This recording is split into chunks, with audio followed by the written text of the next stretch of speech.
Hello, screen দেখতে পাচ্ছ তো? হ্যালো, হ্যালো, স্ক্রিনটা কি দেখতে পাচ্ছ? হ্যাঁ ম্যাম, দেখতে আচ্ছা পাচ্ছি। আচ্ছা, ওকে, আমি তাহলে স্টার্ট করছি। কালকে আমরা পড়েছিলাম কি, একটা নির্দিষ্ট ব্যয়ে উৎপাদনকে সর্বাধিক করা, the maximisation of output subject to giving cost. তার জন্য আমাদের দুটো কন্ডিশন ছিল। এই ছিল তার ছবিটা, যেখানে তে ভারসাম্য বিন্দু বা E is the equilibrium point at which the isocost line AB is tangent to the isoquant I2. সমবায় রেখা AB সমুৎপাদন রেখা I2 এর সঙ্গে স্পর্শক হয়েছে। এটা ছিল ভারসাম্যের প্রথম শর্ত অথবা the first order condition of the equilibrium. Second শর্ত কি ছিল? দ্বিতীয় শর্ত ছিল হচ্ছে কি, at the tangency point the isoquant I2 will be convex to the origin. দ্বিতীয় শর্ত ছিল যে স্পর্শ বিন্দুতে সমুৎপাদন রেখা I2 মূল বিন্দুর দিকে উত্তল হবে। এটা ছিল দুটো কন্ডিশন, আমি আগের দিন পড়েছি। এবার ঠিক তার উল্টোটা করব।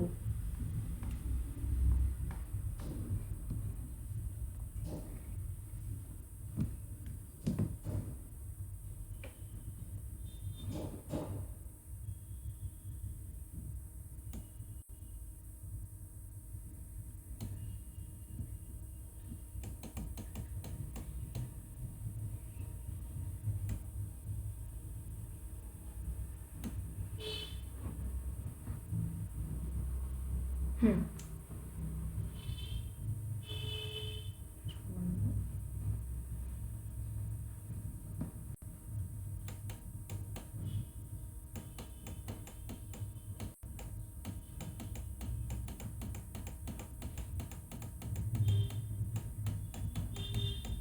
এবার হচ্ছে cost minimisation subject to a given output. সর্বনিম্ন ব্যয়ে উৎপাদন সর্বোচ্চ করা। এখানে অনেকগুলো উৎপাদন বা অনেকগুলো সমুৎপাদন রেখা দেওয়া থাকবে, মানে অনেকগুলো, তোমার উল্টো বললাম, অনেকগুলো সমবায় রেখা এখানে দেওয়া থাকবে, একটা সমুৎপাদন রেখা দেওয়া থাকবে। এই উৎপাদনটা পেতে কি করে আমরা এই সমুৎপাদন রেখাটা, যে উৎপাদন, সেই উৎপাদনটা করতে আমাদের সবচেয়ে কম খরচায় কি করে হবে সেটা আমাদের বার করতে হবে এবং তার শর্তগুলো বার করতে হবে। দেখো এখানে তিনটে আমাদের আইসোকস্ট লাইন, তিনটে এখানে সমবায় রেখা বা আইসোকস্ট লাইন আছে। একটা হচ্ছে এবি, একটা হচ্ছে A1 B1, একটা হচ্ছে A2 B2।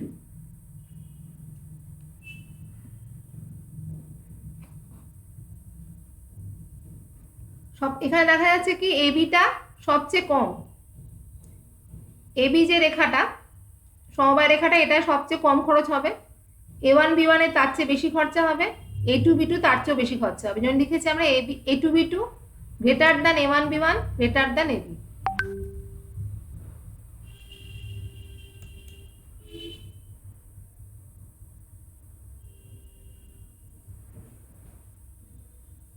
হ্যালো, হ্যাঁ ম্যাম, বলুন। দেখা যাচ্ছে তো? হ্যাঁ হ্যাঁ। তোমাদের মিটের এটা কোথায় গেল? মিটটা খুঁজে পাচ্ছি না কেন? ঠিক আছে, দেখছি, পড়ে দেখে যাও। ঠিক আছে, ওকে।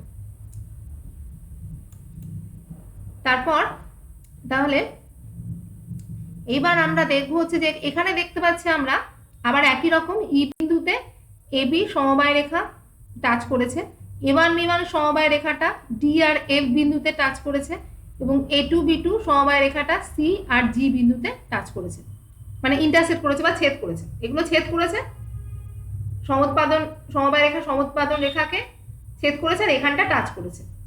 একইভাবে যদি আমরা সি বিন্দুতে যাই, আমরা গিয়ে দেখবো কি, যে সি থেকে যদি আমরা ডি তে আসি তাহলে আমাদের খরচা কম হচ্ছে। কেন খরচা কম হচ্ছে? A2 B2 সমবায় রেখা বা আইসোকস্ট লাইনে যে ব্যয়টা বা যে মানে এক্সপেন্ডিচারটা হচ্ছে, তার থেকে A1 B1 এ এক্সপেন্ডিচার বা ব্যয়টা কম হচ্ছে। কেন? এটা হচ্ছে তোমার সমবায় রেখাটা যত নিচের দিকে আসবে তত ব্যয়টা কম হবে বা খরচা কম হবে, আইসোকস্ট লাইনগুলো যত উপর দিকে যাবে তত কস্টটা বেশি হবে। ওটা বাজেট লাইনের মতো। বাজেট লাইন যেমন ডান দিকে সরলে হচ্ছে বাজেট বাড়ে, বাঁ দিকে সরলে বাজেট কমে। এটাও একইভাবে ডান দিকে সরলে বা আইসোকস্ট বা খরচা বাড়ছে, ডান দিকে বাঁ দিকে সরলে খরচা কমছে। এবার ডি থেকে যদি আমরা ইতে আসি, তখন দেখবে যে একই ক্ষেত্রে হচ্ছে যে A1 B1 এর যা খরচা এটা বলেছি তার চেয়ে AB তে খরচা কম, তাই খরচা আরো কম হচ্ছে। একইভাবে জি বিন্দুতে দেখছি আমরা সবচেয়ে বেশি খরচা, কারণ A2 B2 এর উপর জি বিন্দুটা অবস্থিত। G is the point which is situated in on the isocost A2 B2. Similarly যদি এফ এ আসি, এফ এও দেখা যাবে জি এর থেকে খরচা কম হবে, কেননা A2 B2 তে ম্যাক্সিমাম খরচা, A1 B1 এ তার চেয়ে কম এক্সপেন্ডিচার বা কম খরচা। একইভাবে ই তে এলে এফ থেকে যদি ই তে আসি সেখানেও দেখা যায় খরচা কম হবে হচ্ছে। তাহলে is the point at which the expenditure is minimum. তাহলে ই হচ্ছে এমন একটা বিন্দু যাতে এই সমোৎপাদন রেখার ওপর ই বিন্দুতে খরচা সবচেয়ে কম হচ্ছে। Is the point at which expenditure is minimum. তাহলে ই বিন্দুতে আমরা ধরবো কি ই হচ্ছে ভারসাম্য বিন্দু।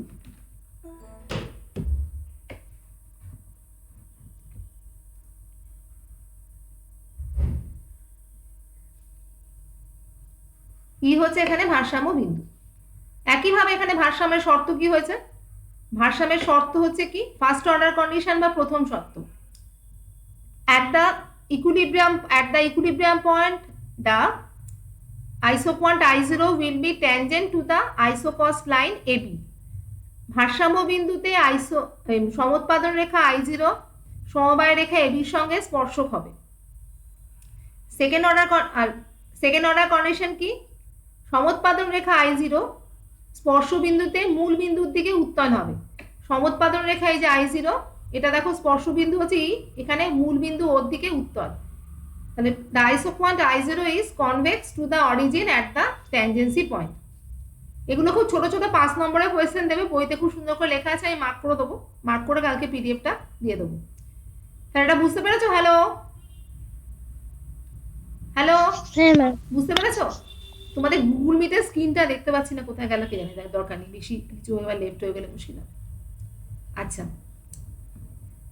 এরপরে হচ্ছে এখানে ভারসাম্যের শর্তগুলি লিখেছি এখানে, যে at the tangency point slope of the isocost, slope of the isocost. এবার চলে এসছো সম্প্রসারণ পথ বা এক্সপানশন পাথ। সম্প্রসারণ পথ কাকে বলে বা এক্সপানশন পথ কাকে বলে? Expansion path is the locus of the equilibrium points of the isoquant to the isocost line. It is the locus of the equilibrium points at which the isoquants are tangent to the isocost line.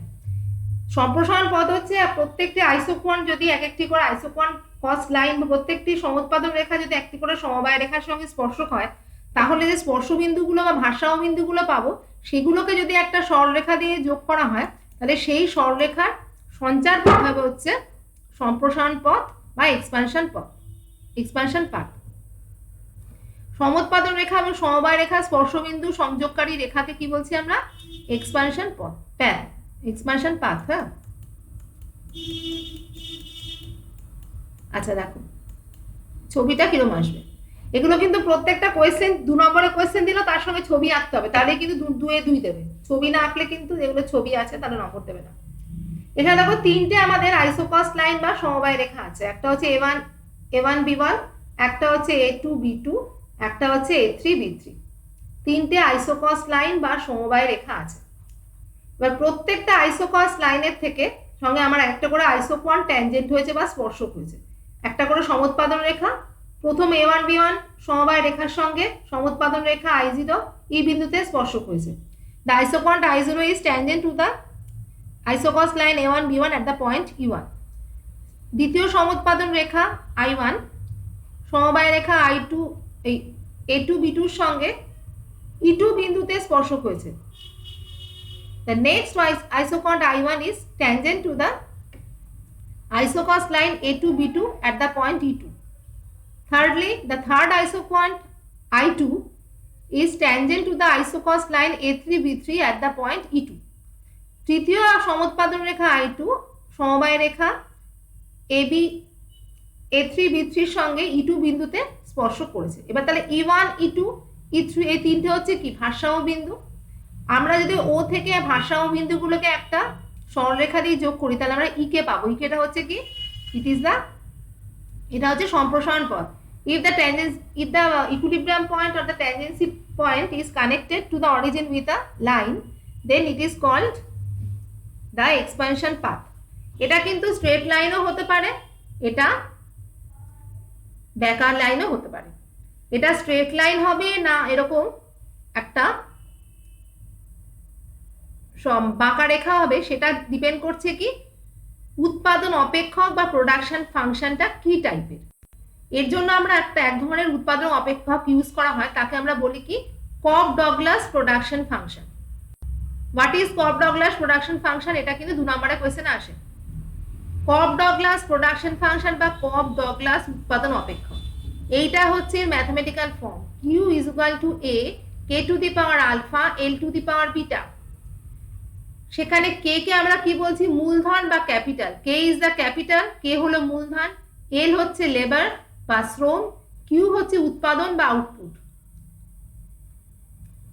R A alpha beta এগুলো কি বলছে? সব positive constant বা ধনাত্মক ধ্রুবক। যে Q is the output, capital labour, A alpha beta positive constant. তাহলে এই ফর্মটাকে আমরা কি বলছি? এটা হচ্ছে কপ-ডগলাস প্রোডাকশন ফাংশন, বইতে আছে।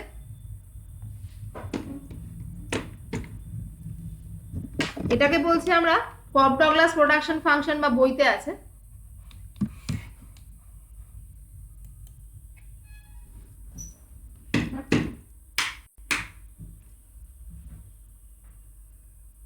এটা কালকে যে মেটেরিয়াল দেবো তাতে তোমরা পেয়ে যাবে। 2 মার্কসের কোয়েশ্চেন এটা আসে। এটা বুঝতে পেরেছে এই দুটো? হ্যালো হ্যালো ম্যাম 2 মার্কসের কোশ্চেন মানে আঁকা সমেত এইটা পুরোটা দিতে হবে? না 2 মার্কসের কোয়েশ্চেন তোমার দেখো, হ্যাঁ এক্সপানশন পাথ যেটুকু বললাম, সম্প্রসারণ পথ ওটা 2 মার্কস হলে আঁকা সমেত সংজ্ঞাটা লিখতে হবে। আর কপ-ডগলাস বাই যেটা দিল এটা তো আঁকা নেই, এটা জাস্ট ম্যাথমেটিক্যাল ফর্মটা দিয়ে তোমাকে এক্সপ্লেন করে দিতে হবে। এগুলো সব বইতে লেখা আছে, আমি কালকে মেটেরিয়ালে সব লাগিয়ে দেবো। যেটুকু মার্ক করবো আমি লিখি, এখানে অসুবিধা হবে না, আমি কোয়েশ্চেনও দিয়ে দেবো তোমাদের। সিলেবাসটা কমপ্লিট করি। আচ্ছা, নেক্সট হচ্ছে কি, এখন এই কপ-ডগলাসের ক্ষেত্রে এক্সপানশন পথটা কিরকম হবে তার জন্য আমাদের আরেকটা জিনিস করতে হয়, সেটা হচ্ছে কি মাত্রার প্রতিদান, মাত্রা বৃদ্ধির প্রতিদান বা মাত্রার প্রতিদান, that is returns to scale. Returns to scale যে আমরা যে এক্সপানশন পাথে দেখছি, এক্সপানশন পথের ছবিটা কোথায় গেল? এই যে এক্সপানশন পাথের ছবিটা বা সম্প্রসারণ পথের ছবিটা, এটা দেখা যাচ্ছে যেমন Q1 কি I0 আইসোকনটা A1 B1 আইসোকস্টের সঙ্গে E1 বিন্দুতে ট্যানজেন্ট বা স্পর্শক হয়েছে, তখন দেখা যাচ্ছে এখানে আমরা একটা ইকুইলিব্রিয়াম, একটা ক্যাপিটাল আর লেবারের একটা কম্বিনেশন পাবো। এটা হচ্ছে এখানে দুটো লম্ব টানি আমরা এরকম করে ক্যাপিটাল লেবারের দুটো কম্বিনেশন পাবো। আবার যদি E2 তে যাই তখন দেখা যাবে ওই ক্যাপিটালটাও বেড়ে যাবে, লেবারটাও বেড়ে যাবে বা শ্রমটাও বেড়ে যাবে, মূলধনটাও বেড়ে যাবে। আবার E3 তে গেলে এই পয়েন্টটাকে E3 হবে, E3 তে গেলেও আমাদের সে একই শ্রমও বাড়বে, মূলধন বাড়বে, ক্যাপিটাল বাড়বে, লেবার বাড়বে। এর ফলে হচ্ছে কি আমরা যদি ক্যাপিটাল আর লেবারের অ্যামাউন্টটা, শ্রম আর মূলধনের অ্যামাউন্টটা যদি আস্তে আস্তে বাড়াই, তাহলে দেখা যাবে পুরো প্রোডাকশনটাই চেঞ্জ হয়ে যাচ্ছে বা উৎপাদনটা পুরো পরিবর্তিত হচ্ছে। এটাকে বলে হচ্ছে উৎপাদনের মাত্রার পরিবর্তন। টোটাল প্রোডাক্ট আর রিটার্নস টু স্কেলের মধ্যে পার্থক্য হচ্ছে মেইন হচ্ছে কি টোটাল প্রোডাক্ট যেটা বার করি আমরা ল অফ ভেরিয়েবল প্রপোর্শন বা পরিবর্তন অনুপাতের নিয়ম, তাতে করে কি একটা তোমার উপাদানকে স্থির রেখে আরেকটাকে পরিবর্তন করে, কিন্তু এখানে হচ্ছে কি দুটো উপাদানই পরিবর্তিত হচ্ছে। তাই এটাকে আমরা কি বলছি? রিটার্নস টু স্কেল বা উৎপাদনের মাত্রার পরিবর্তন। এটাকে আমরা বলি মাত্রা বৃদ্ধির প্রতিদান বা মাত্রার প্রতিদান। এবার এই মাত্রা বৃদ্ধির প্রতিদানে 3 ধরনের মাত্রা বৃদ্ধির প্রতিদান আছে। একটা হচ্ছে ক্রমবর্ধমান মাত্রা বৃদ্ধির প্রতিদান বা ইনক্রিজিং রিটার্নস টু স্কেল। এগুলো সব এক্সাম্পল দিয়ে বোঝাবো, সবটাই করা আছে, আমি তোমাকে আস্তে আস্তে এখানে বলছি। ধরো একটা প্রোডাকশন ফাংশন বা উৎপাদন অপেক্ষক এরকম আছে, Q is equal to K L to the power, এটা পাওয়ারে আছে হাফ।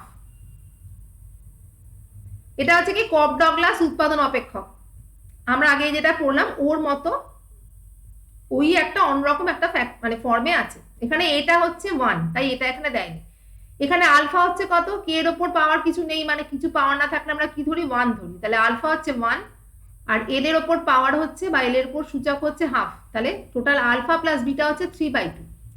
আলফা প্লাস বিটা যদি একের থেকে বেশি হয় সেটাকে আমরা কি বলি, ক্রমবর্ধমান মাত্রা বৃদ্ধির প্রতিদান বা ইনক্রিজিং রিটার্নস টু স্কেল। এখানে আলফা প্লাস বিটা হচ্ছে 3/2, তাহলে একের থেকে বেশি, তাহলে এটা হচ্ছে ইনক্রিজিং রিটার্নস টু স্কেল।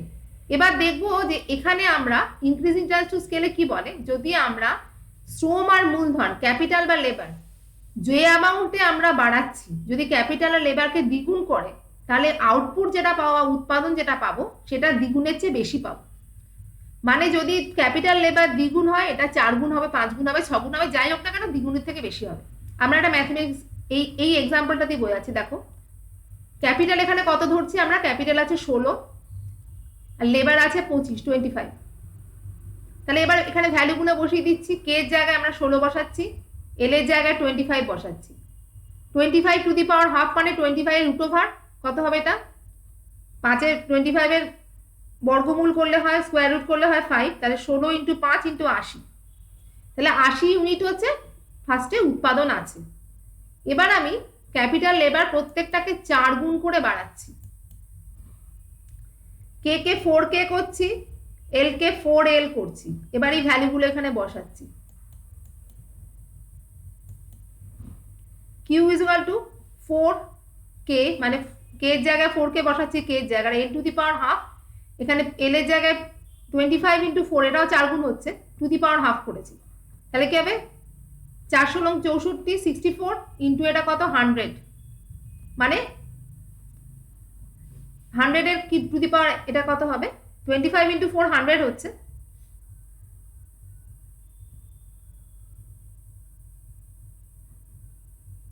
এখানে একটা গন্ডগোল হয়েছে আমার, তাড়াতাড়ি করেছি তো, এটা 10 হবে। 25 ইন্টু 100, তো 100 এর রুট করলে 10 হবে, মানে এই জিরোটা হবে না, এটা 640 টাইমস হবে। যাই হোক আমাদের কি দেখা যাচ্ছে কি, যে আমাদের উৎপাদন যদি আমি ক্যাপিটাল আর লেবারকে যদি আমি বোর্ডের না থাকলে এই হচ্ছে প্রবলেম, ক্যাপিটাল লেবারকে যদি আমি 4 গুণ করে বাড়াই, তাহলে কি দেখা যাচ্ছে আমাদের এটা 640 গুণ বাড়ছে, 640 টাইমস বাড়ছে। এখানে একটা জিরো হবে না, কারণ এটা আমি রুটটা বার করতে ভুলে গেছি, 25 ইন্টু 4 করে দিয়েছি, 6400 হবে না, এটা 640 টাইমস হবে। ও সরি, আউটপুট ইনক্রিজেস তো তোমার 64, এটা ভুল আছে, এটা 640 টাইমস হবে, এটা ভুল হয়েছে একটা, ঠিক আছে ওকে, এটুকু বুঝতে পেরেছো? হ্যালো, এখানে একটা ছোট আমার ম্যাথমেটিক্যালি ভুল হয়ে গেছে, তাড়াতাড়ি করে পড়েছি। এটা 640 হবে, এখানে 80 না, এটা তোমার 6 ইন্টু 4 কত 64, আর 25 ইন্টু 4 100, 100 এর স্কোয়ার রুট করলে কত হবে 10 হবে, তার মানে এটা কত হবে 640। বুঝতে পেরেছো? 640 টাইমস হবে। আমার তাড়াহুড়ো করে করেছি তো, সেই আগের দিন লিখেছি, এটা ভুল হয়ে গেছে। আর এই তো বোর্ড থাকলে তো মুছে দেওয়া যায়, এই তো মুছতেও পারবো না, মুশকিল, আবার কারেক্ট করে পিডিএফ করতে হবে। নেক্সট হচ্ছে সমহার মাত্রা বৃদ্ধির প্রতিদান বা কনস্ট্যান্ট রিটার্নস টু স্কেল। এটাই কি হয়, এটা যদি ইনপুট বা ক্যাপিটাল লেবারকে যদি আমি দ্বিগুণ করি, তাহলে আউটপুটও দ্বিগুণ হবে, মানে ওদের যত গুণ বাড়াবো উৎপাদনটাও ঠিক তত গুণ হবে। তাহলে Q is equal to K to the power alpha L to the power half, K is equal to half L to the power half, তাহলে কত হবে হাফ প্লাস হাফ, এখানে 1 হচ্ছে। সমহার মাত্রা বৃদ্ধির প্রতিদান বা কনস্ট্যান্ট রিটার্নস টু স্কেলে আলফা প্লাস বিটাটা কি হয় 1 হয়, তার মানে Q is equal to 16 to the power half 25 to the power half, দুটো হাফ হয়ে গিয়ে 16 এর হাফ হচ্ছে 4, 25 হাফ মানে দুটো ওভার হচ্ছে 5, 4 ইন্টু 5 হচ্ছে 20 হচ্ছে আউটপুট বা উৎপাদন। এবার প্রত্যেকটাকে আমি 4 গুণ করছি, কে ইজ ইকুয়াল টু 4K হলো, এল ইজ ইকুয়াল টু 4L হলো, তাহলে কিউ কত হবে 4 into 16 to the power half, 4 into 25 to the power half, তাহলে কত হচ্ছে 64 two the power half, 100 two the power half. 64 এর হাফ হচ্ছে 80, 100 এর হাফ হচ্ছে 10, মানে 80 টাইমস। তাহলে কত ছিল 20 ছিল আউটপুট, 20 ছিল, হলো কত, হলো হচ্ছে 80, তার মানে কত টাইম বাড়লো, আউটপুট ইনক্রিজ করলে হচ্ছে 4 টাইমস বা 4 গুণ বাড়লো। তাহলে আমরা ইনপুটকে কত গুণ ইনক্রিজ করেছিলাম, ইনপুটকে আমরা 4 গুণ করিয়েছিলাম। দেখো 4K 4L, আউটপুটও 4 গুণ হলো, তাহলে এটাকে আমরা কি বলবো? Constant returns to scale. ঠিক আছে?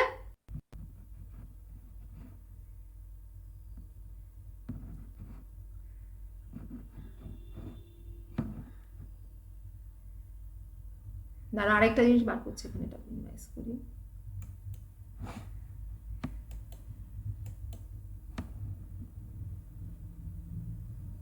রিটার্নস টু স্কেলটা কোথায়?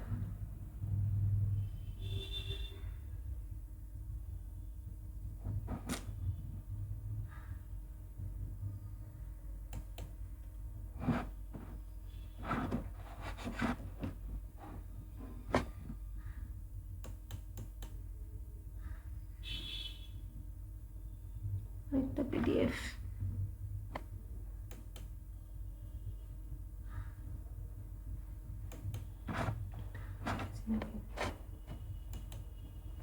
দাঁড়া 1 মিনিট, একটা পিডিএফ আর একটু পোর্শন আছে।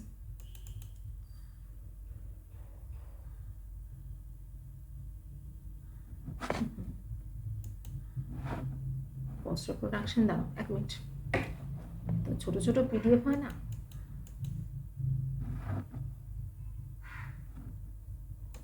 রেখেছি একটু দেখি 1 মিনিট, আর একটুখানি জাস্ট বাকি আছে। এটা আর এই পিডিএফটার মধ্যে ওটা নেই, ওটা আরেকটা পিডিএফ আছে।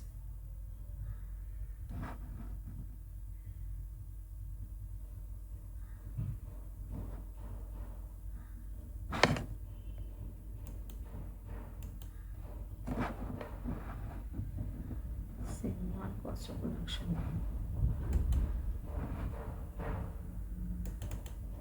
দেখেছি নাকি না?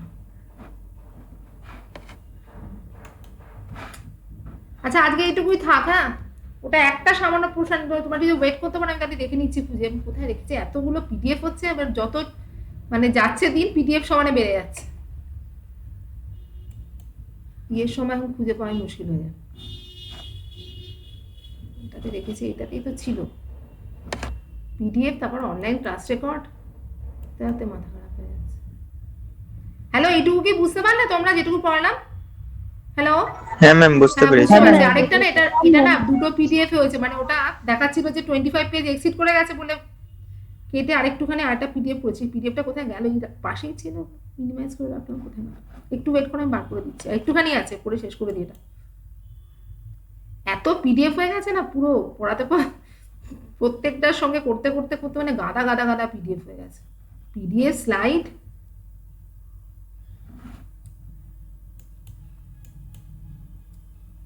ডিটাতে একবার দেখি, ডিটা আছে, ডিটা তো সেম টু কিন্তু পিডিএফটা কোথায়?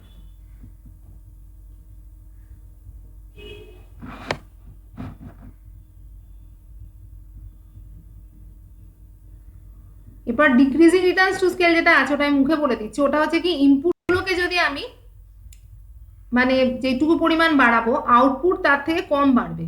মানে ইনপুটগুলোকে যদি আমি 4 টাইমস করি তাহলে আউটপুটটা 3 টাইমস বা 4 টাইমসের কম হবে। হ্যাঁ, এটারও পিডিএফটা এটার সঙ্গে ছিল, দেখছি একটু ওয়েট করে আমি দেখে দিচ্ছি। কোথায় গেল বাবা? সেম টুর মধ্যে নেই, সেম টু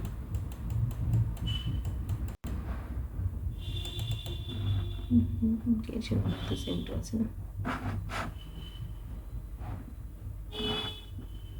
ইতেই আছে, খালি আছে কিন্তু বেরোচ্ছে। এগুলো হচ্ছে তোমাদের সব ক্লাস রেকর্ডিং, যেগুলো পড়িয়েছি সব ওবিএস রেকর্ডিং। দেখো পুরো কম্পিউটার ভর্তি হয়ে গেছে, গুগল ড্রাইভও আমার পুরো একদম প্যাকড, জায়গাও নেই, এত অনলাইনে ক্লাস হচ্ছে।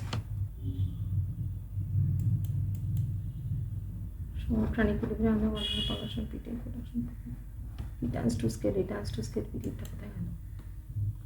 তাই সেভ করলাম।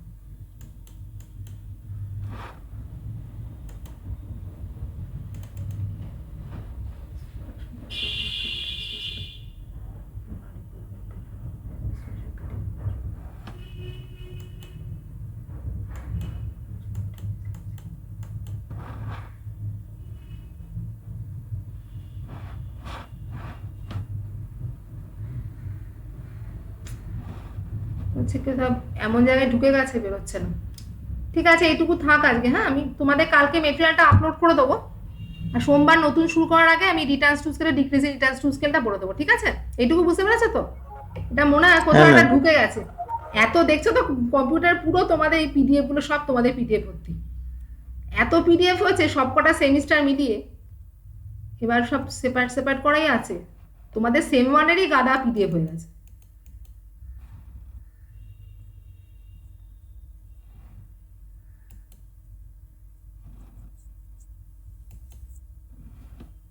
ঠিক আছে, এটুকু থাক তীর্থঙ্কর আজকে। আছি।